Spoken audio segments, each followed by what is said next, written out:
آپ کا اشارہ کہیں ہماری طرف تو نہیں ہے، انصار کی طرف. تو یا رسول اللہ صلی اللہ علیہ وسلم ہمارے گھر بھی مہاجرین کے لیے کھلے ہیں، ہمارے مال بھی ان کے لیے ہیں، ہماری جائیدادیں بھی سب ان کو دینے کے لیے تیار ہیں.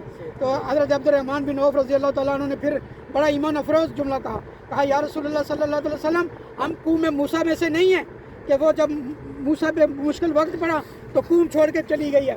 یا رسول اللہ صلی اللہ علیہ وسلم ہم آپ پر مرنے کے لیے بھی تیار ہیں، کٹنے کے لیے بھی تیار ہیں، ہم آپ کو کبھی تنہا نہیں چھوڑیں گے. آقا کریم صلی اللہ علیہ وسلم نے پھر مسکرائے اور خوشی کا اظہار فرمایا. جب پھر یہ جنگ ہوئی تو اللہ رب العالمین نے مسلمانوں کو اتنی شاندار فتح عطا فرمائی کہ جتنے لوگ اب دیکھیں کہ ان کا جو سردار تھا ابو جہل، وہ یہاں پہ جب مارا گیا تو کن سے مارا گیا؟ 2 بچے چھوٹے بچے تھے، ایک 12 سال کا ایک 13 سال کا. ایک کا نام تھا حضرت معاذ اور ایک کا نام تھا حضرت معوذ، اور ان کی والدہ کا نام تھا حضرت افرا رضی اللہ تعالی عنہ. حضرت افرا رضی اللہ تعالی عنہ رسول اللہ صلی اللہ علیہ وسلم کے خیمے میں تشریف لائی. کہا یا رسول اللہ صلی اللہ علیہ وسلم میرے یہ بچے اپنی خدمت میں قبول فرما لیں، ان کو جنگ کے لیے لے کے جائیں. اللہ کے رسول صلی اللہ علیہ وسلم نے ایک کو کہا کہ تم تھوڑے بڑے ہو، تو چھوٹے کو کہا نہیں، کہا یا رسول اللہ میں بھی لڑوں گا.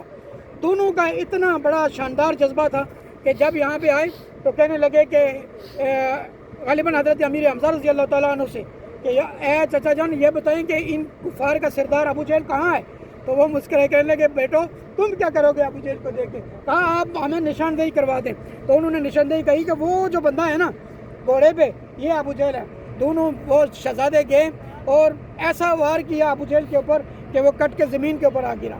جو ہی گرا تو اس وقت ایک صحابی رسول حضرت عبداللہ بن مسعود رضی اللہ تعالیٰ عنہ جب دیکھ رہے ہیں کہ ابو جہل تڑپ رہا ہے تو حضرت عبداللہ بن مسعود رضی اللہ تعالیٰ عنہ نے اپنی تلوار لی اور اس کی گردن جو ہے وہ تن سے جدا فرمائی. یہ وہ شاندار اور ایمان افروز یہ جگہ، یہ وقت نہیں ہے کہ میں آپ کو اس کے اوپر بتاؤں.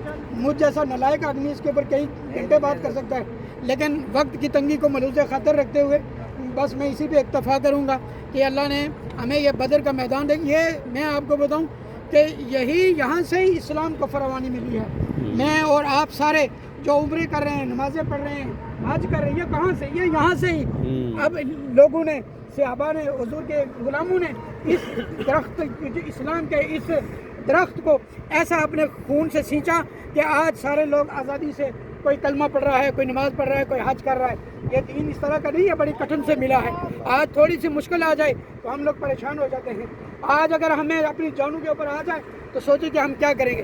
لیکن یہ جنگ بدر کا یہ میدان یہ ہم سے تقاضا کرتا ہے، یہ ہمیں بتاتا ہے کہ اسلام کے لیے قربانی جب مانگی جائے، اسلام کے لیے جب پکارا جائے، بلایا جائے تو پھر کسی چیز کی دریغ نہیں کرنی.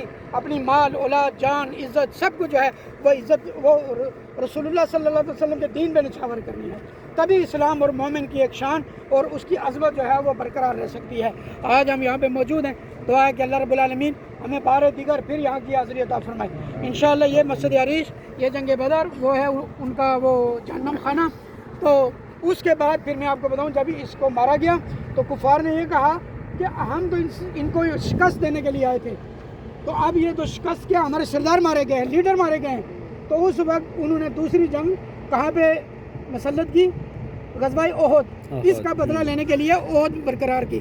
تو احد میں بھی ان کا نقصان زیادہ ہوا لیکن مسلمانوں کا تھوڑا زیادہ ہو گیا تھا. لیکن یہ اللہ کی حکمت تھی. اللہ رب العالمین مجھے اور آپ سب کو اسلام کی صحیح سمجھ عطا فرمائے، اسلام پر صحیح عمل کرنے کی توفیق عطا فرمائے. دراصل یہ ہم جتنا دور چل کے آئے ہیں یہ کوئی مت سمجھے کہ ہم کسی کے اوپر کوئی آسان کر رہے ہیں. یہ دراصل اللہ نے آپ کو قوت عطا فرمائی ہے. ان جگہوں کی زیارت کریں. اصحاب بدر جو ہیں یہ اللہ رب العالمین کے وہ مقبول بندے ہیں. بدری صحابہ میں حضرت عثمان غنی رضی اللہ تعالیٰ عنہ، اس وقت آقا کریم صلی اللہ علیہ وسلم کی جو پیاری بیٹی تھی عثمان غنی رضی اللہ تعالیٰ عنہ کو کہا کہ عثمان تم اپنی زوجہ کی خدمت کے لیے وہاں پہ گھر میں رکو، میں تجھے بدری صحابی جو تھے ان کا جو مقام پر مرتبہ میں اس میں وہ عطا فرما دوں. حضرت عثمان غنی رضی اللہ تعالیٰ عنہ کو آقا کریم صلی اللہ علیہ وسلم نے بدری صحابہ میں شامل کرا. یہ مقام اور یہ جگہ، یہ جو ہوائیں آ رہی ہیں نا، یہ ایسے نہیں ہے.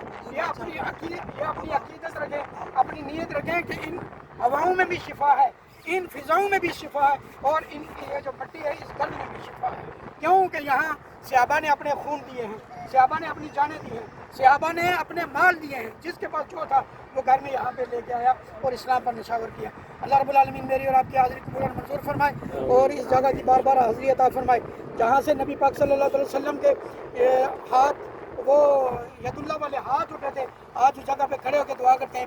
الہ العالمین جتنے یہ لوگ اس وقت یہاں موجود ہیں یا اللہ دعاؤں میں شامل ہے، یا اللہ سب پر کرم فرما، سب کا آنا جانا قبول اور منظور فرما، یا اللہ اپنے اپنے وطن میں جس ملک سے آئیں یا اللہ بخیر و عافیت اپنے گھروں میں اپنے اہل و عیال کے ساتھ ملاقات نصیب فرما۔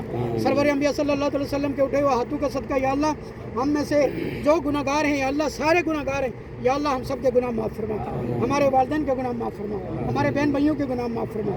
الہ العالمین شہدائے بدر کے صدقے یا اللہ تو ہم سب کو خیر و برکت عطا فرما، ایمان جان صحت رزق حال جان مال اولاد یا اللہ سب کی خیر عطا فرما۔ سبحان ربک رب العزت عما یصفون، سلام علی المرسلین والحمد للہ رب العالمین، وما علیہ الا البلاغ المبین۔ ابھی سارے آپ چلے بس میں بیٹھیں انشاءاللہ۔